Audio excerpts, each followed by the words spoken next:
السلام علیکم دوستو، آج میں آپ کو پھر ایک اچھی ویڈیو کے بارے میں ایکسپلین کروں گا، میرے ساتھ رہیے گا۔ ایک نوجوان بہت ہی محنتی ہوتا ہے اور اس کو ایک خواب ہوتا ہے، جیسے ہم سب کے خواب ہوتے ہیں کہ جب ہم پڑھ لکھ کر نوکری کریں گے تو جو ہماری پہلی تنخواہ ہوگی اس سے اپنے والدین کو کپڑے لے کر دیں گے، انہیں اور بہت سی خوشیاں دیں گے۔ اسی طرح اس نوجوان کا بھی ایک خواب ہوتا ہے۔ وہ خواب کیا ہوتا ہے؟ وہ سوچتا ہے کہ جب مجھے پہلی تنخواہ ملے گی تو میں اپنے والدین کو ایک اچھے ریسٹورنٹ میں، ایک اچھے ہوٹل میں کھانا کھلاؤں گا۔ پھر ایک دن وہ دن آ جاتا ہے جب اس کو تنخواہ ملتی ہے تو اس کی خوشی کی انتہا نہیں رہتی۔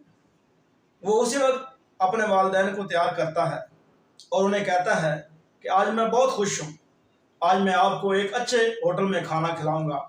لیکن وہ نہیں مانتے، وہ انکار کرتے ہیں، لیکن بیٹا ان کی بات نہیں مانتا۔ وہ کہتا ہے ابا جان، میں نے اس دن کے لیے بہت محنت کی، آج آپ کو میرے ساتھ ضرور چلنا ہوگا۔ آخر بیٹے کے ساتھ تیار ہو جاتے ہیں اور ہوٹل میں چلے جاتے ہیں۔ جو ہی وہ ہوٹل میں پہنچتے ہیں تو لوگ ان کو حقارت کی نظروں سے دیکھتے ہیں، ایسے دیکھتے ہیں جیسے انہوں نے کوئی غلطی کر لی ہو۔ لیکن وہ لڑکا ان کو نظر انداز کرتے ہوئے وہاں جا کر بیٹھ جاتا ہے اور کھانا منگواتا ہے۔ وہ درمیان میں بیٹھ جاتا ہے، ایک طرف اس کا باپ ہوتا ہے، ایک طرف اس کی ماں ہوتی ہے۔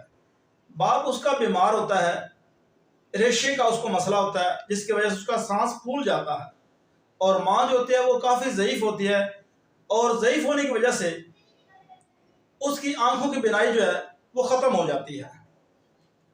لیکن پھر بھی وہ جب کھانا آتا ہے تو وہ ایک ہاتھ سے اپنے باپ کو اور دوسرے ہاتھ سے اپنی ماں کو کھانا کھلاتا ہے، کبھی اسے کھانا کھلاتا ہے کبھی اسے۔ تو سب لوگ اس کو دیکھ رہے ہوتے ہیں۔ وہ کیا ہوتا ہے کہ جب وہ کھانا کھلاتا ہے تو باپ کا سانس پھول جاتا ہے، کیونکہ اس کو بیماری ہوتی ہے سانس کی، تو ذرے جو ہے وہ کھانے کے وہ نیچے گرتے ہیں، تو ادھر ماں کو بھی نظر نہیں آتا، تو اس کے ساتھ بھی ایسا واقعہ ہوتا ہے۔ تو لوگ کہتے ہیں اگر کھانا نہیں آتے ہیں کیوں آتے ہوٹل میں کھانا کھانے کے لیے؟ لیکن پھر بھی وہ ان کی بات نہیں سنتا، وہ ان کو کھانا کھلاتا ہے۔ جب وہ کھانا کھا لیتے ہیں وہ اچھے طریقے سے ان کو واش روم میں لے کر جاتا ہے، ان کا ہاتھ منہ صاف کرتا ہے۔ ہاتھ منہ صاف کرنے کے بعد وہ جانے لگتا ہے تو مینیجر اسے آواز دیتا ہے، بیٹا رکو، قیمتی چیز چھوڑے جا رہے ہو۔ وہ لڑکا سوچتا ہے میرے پاس ایسی کون سی قیمتی چیز ہے؟ مینیجر اپنے آنسو پونچھتے ہوئے اپنی اینک اتار کر بولا نوجوان، بچوں کے لیے سبق اور بوڑھے ماں باپ کے لیے امید۔ تو دوستو، میرا کہنے کا مقصد یہ ہے کہ جب ہم بڑے ہو جاتے ہیں تو والدین بوڑھے ہو جاتے ہیں، تو ہمیں چاہیے ان کی خدمت کریں۔ جب ہم ان کی خدمت کریں گے انشاءاللہ دنیا اور آخرت میں ہمیں کامیابی ملے گی۔ والسلام۔